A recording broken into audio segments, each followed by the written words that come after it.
মাননীয় speaker, budget নিয়ে বিরোধী দলের পক্ষ থেকে যেই মোটা দাগে যে সমালোচনাগুলো সেগুলা ইতিমধ্যে চলে এসেছে, সেখানে আমার নতুন করে আসলে যুক্ত করার কিছু নাই।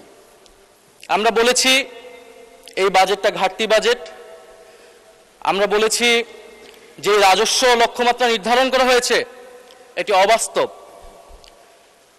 সরকার দলের পক্ষ থেকে তারা বলেছেন তারা স্বপ্নবিলাসী, তারা অসম্ভবকে সম্ভব করতে চায়। যেভাবে তারা নির্বাচনে জয়লাভ করেছেন একইভাবে তারা এই বাজেটকেও বাস্তবায়ন করতে চান তারা। তো মাননীয় স্পিকার, নির্বাচনের বিতর্কে আমি যাব না, সেটা অন্যদিকে চলে যাবে, নিশ্চয়ই একদিন সত্য প্রকাশিত হবে। মাননীয় স্পিকার, বাজেট অর্থনীতির সাথে সম্পর্কিত। রাষ্ট্র যেমন কোনো আবেগের বিষয় না, অর্থনীতিও কোনো আবেগের বিষয় না। আমরা বললাম, আমরা চাইলাম, আমরা বাস্তবায়ন করে ফেলবো সবাই মিলে, আর আমরা করে ফেলবো, এটা সম্ভব নয়।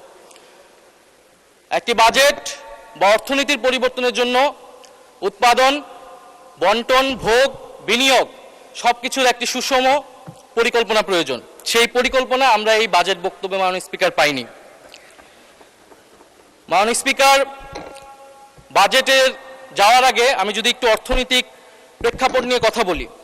1971 সাল বাংলাদেশের ছাত্র, তরুণ, কৃষক সবাই একটি জনযুদ্ধের মাধ্যমে এই ভূখণ্ডকে স্বাধীন করলো, লক্ষ্য সামাজিক ন্যায় বিচার প্রতিষ্ঠা করা। কিন্তু দুঃখের বিষয় 1971 সালের পরে আমরা দেখলাম কলকারখানা সবকিছু জাতীয়করণ করে রক্ষী বাহিনীর হাতে তুলে দেওয়া হলো। আওয়ামী লীগের নেতাকর্মীরা সবকিছু দলীয়করণ করলো, ভোগ দখল করলো। ফলশ্রুতিতে দুর্ভিক্ষ আসলো, হাজার হাজার মানুষ মারা গেল, আমাদের অর্থনীতি আরো ভঙ্গুর পরিস্থিতিতে আসলো। পরবর্তীতে বাকশাল হলো, বাকশালের পতন ঘটলো এবং ঘটনা পরিক্রমায় মেজর জিয়াউর রহমান বাংলাদেশের শাসক হলেন। জিয়াউর রহমান ক্ষমতায় এসে যেই নীতিটি নিয়েছিল মাঝারি, ক্ষুদ্র এবং মাঝারি শিল্পের বিকাশ, জিয়াউর রহমান সঠিকভাবে অনুধাবন করেছিলেন বাংলাদেশের সেই সময়ের অর্থনৈতিক সংকট হচ্ছে কর্মসংস্থান। ফলে তিনি মুক্তবাজার অর্থনীতিকে প্রমোট করলেন এবং আমাদের আজকের যে পোশাক শিল্প সেটা জিয়াউর রহমানের হাত ধরে বাংলাদেশে প্রতিষ্ঠিত হলো। আমরা 1978 সালে জিয়াউর রহমান নুরুল কাদেরের দেশ গার্মেন্টসকে প্রমোট করলেন, সহায়তা করলেন দেশ গার্মেন্টস প্রতিষ্ঠায়।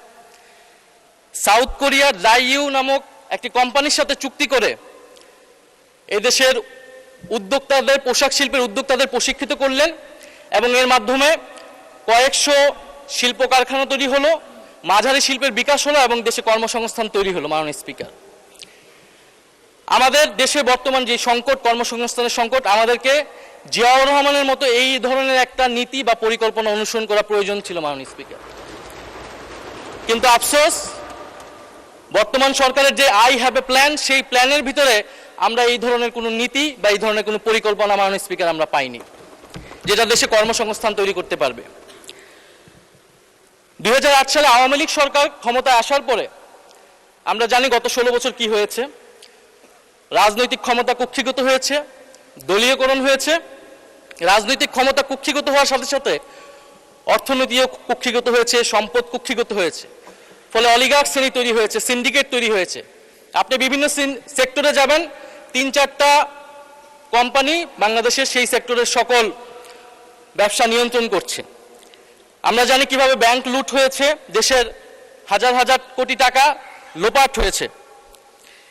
এই অলিগার্ক যেই অর্থনৈতিক ব্যবস্থা তৈরি হলো, সমাজে বৈষম্য তৈরি হলো এবং বাংলাদেশের তরুণ যুবকরা তারা কোনো কর্মসংস্থান পাচ্ছে না।